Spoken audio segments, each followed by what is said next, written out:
Hey, this is Tim here. I hope you're doing well. I got myself and an excellent technician called Alex Harris beside me, helping me out. You right, Alex? Yeah. And I've been having a lot of trouble with these. Well, I wouldn't say trouble. I've been hoping the students would figure it out, and finally they've melted my head, and I've made a video. So I'm going to show you how to wire up Compactlogix L16ER. This bad boy. This is your power supply, 24 volt power supply. This is your PLC. We have two, this is going to be 0 volts 24, 0 volts 24. We have a nice button and we have a nice light tower. So the first thing I did is we did our AC connections here. I'm using 18 AWG ferrules going to, this is 24 volts, and I bring this around and I have it connected to the positive of the bus, and then I have another wire going all the way around to the second 24 volts, and then I have my 0 doing the same thing. It's going to the blue, and then I have another one going all the way around to the blue here, and that's kind of wiring up these buses. And then I take, wherever you see a red cable is going to be 24 volts, so I got a red cable coming in from here going to VDC plus and FP plus. VDC is providing power to the PLC. FP is field power, which is providing power to these bad boys. The first two are inputs and 3 and 4 are outputs. Okay, so make sure this input says sync and make sure that output says source, and make sure you have the right ones. Now, all of these I'm using are 18 AWG ferrules, and they seem to work quite well. If you want to take the wire out, you got to take a flathead screwdriver, push this orange bad boy in, and you got to push it in fairly hard. Don't stab yourself now, but you push it in fairly hard, and you're going to pull that wire out at the same time, and it will come out. Now, so you're going to connect 24 volts to VDC plus and FP plus, and you're going to connect 0 volts to VDC minus and FP minus. Then, what did we do then, Alex? Connected 24 volts into one side of each of the buttons. Yep. And ran the outside of that into inputs 0, 1, and 2, the red, green, and blue buttons. Right, so watch this. We got our 24 volts. You can see it. We're not trying to trick you. We have 24 volts daisy chained around, and then Alex wired up. Each input is going to 0, 1, 2, like so. You see that? Alex, we haven't wired in any V's or any C's. I lied to you. Yep. All right, I was wrong on Friday. You don't need to mutiny. Now, then what do we do? This is our output, and this is our light tower. Now, the red is going to the outputs 0, 1, 2. Red will turn on the red light, yellow will turn on the yellow light, and then they must have ran out a green wire. Purple will turn on the green light. You always need a return. So all of these are going to be giving you 24 volts, and then the return is coming back on the common, and that common is connected back to 0. So whenever you have inputs, what do you always give our inputs? A name. That's right, you give your inputs a name, but you also give it 24 volts. So that you give it the buttons are getting 24 volts on one side, and then it's coming back to the inputs.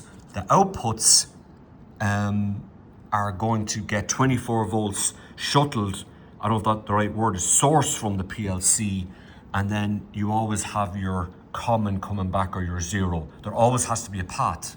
So let me show you that it's working. Are you watching? We'll hit the red button first. Oh yeah. And look what happens. Alex, yeah, anyway, we're using, the red button is normally closed, but you can see the output is being turned on, and same with the input. Number 1 is being turning on, and 2. So they're working. You can see that. Okay. So that is how you correctly wire the PLC. All right. Now we're connecting a USB cable to the very front of that bad boy. And here, check this out. We got Studio 5000. So Alex, what are you going to do? Start by creating a new project. and then search Yep. Now the watch. type of PLC we have, L16ER. It'll pop up as the only one. Now slow down there, and press cancel for me just one more time. And hit new project.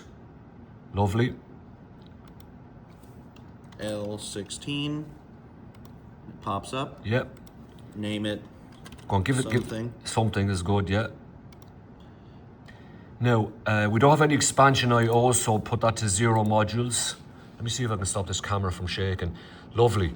Now, what are you going to do now? Finish. Yep, hit finish. And an hour later, it'll finally turn on. I know.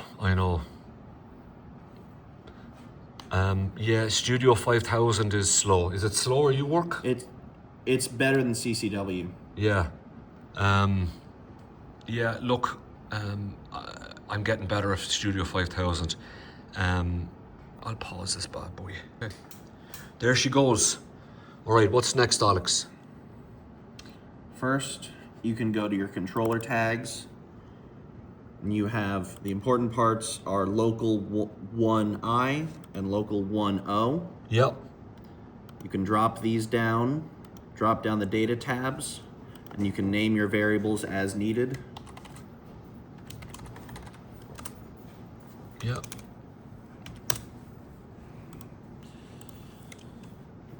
Now that's your labeling lovely green button. And obviously those will correspond to whichever inputs you wired in. Then go down to your outputs.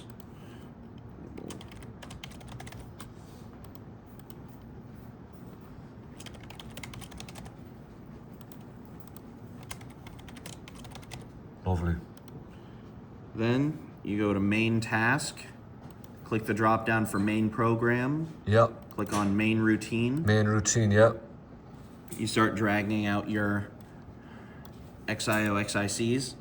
No, that's just an input now, yeah? Yeah. Yeah. You got an input, and then you're going to click on an output. Drag it down. Yeah, and there she is there on the right-hand side. Now watch this, all right? Now, do me a favor, will you press escape for a second? I want you to turn that into just examine if open instead of not XIC anyway. Just. Okay. Now, if you click on the object, click on the actual object itself. I wish this thing would stop fucking. Excuse me. There you go. Okay. If you click on the object, yeah, double click on it. You can change the type of thing it is. That's not what we want to do. All right. So click away from there. And click the little question mark. And hit yeah, you got it. And then what do you do now? Then, since this is an input, you go to local 1 input. Yep. You go to data, and you click on this spot between where it says data and where it says int. The little arrow, yeah? And then you can choose which, yeah, you got it. And that's it. And you've just set, yeah. And then come on over here. You hit the question mark, drop down arrow, output. Yeah, question mark, with the little drop down arrow, press enter, red light. Yep. Now, let's just do one line of code, all right? Now, what do you do now? Sorry for shaking this around. First, you connect to your PLC, click select pathway. We're connected by USB, so click the plus for USB. Lovely, yeah. We've only got the one connected. Yep. So then we download to the PLC. Now, let's keep going with that for a second, yeah? Currently it's offline, so it tells us that it is. It'll take it offline when we download, which is good. Yeah.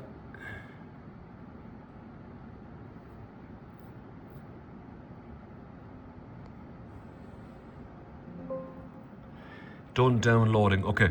What this does, if you open this up here, there are, come on now, zoom in there for me. There you go. Now, run, what the hell is remote, what is it called, remote run? Remote run allows you to connect to the PLC and program if needed. Yeah.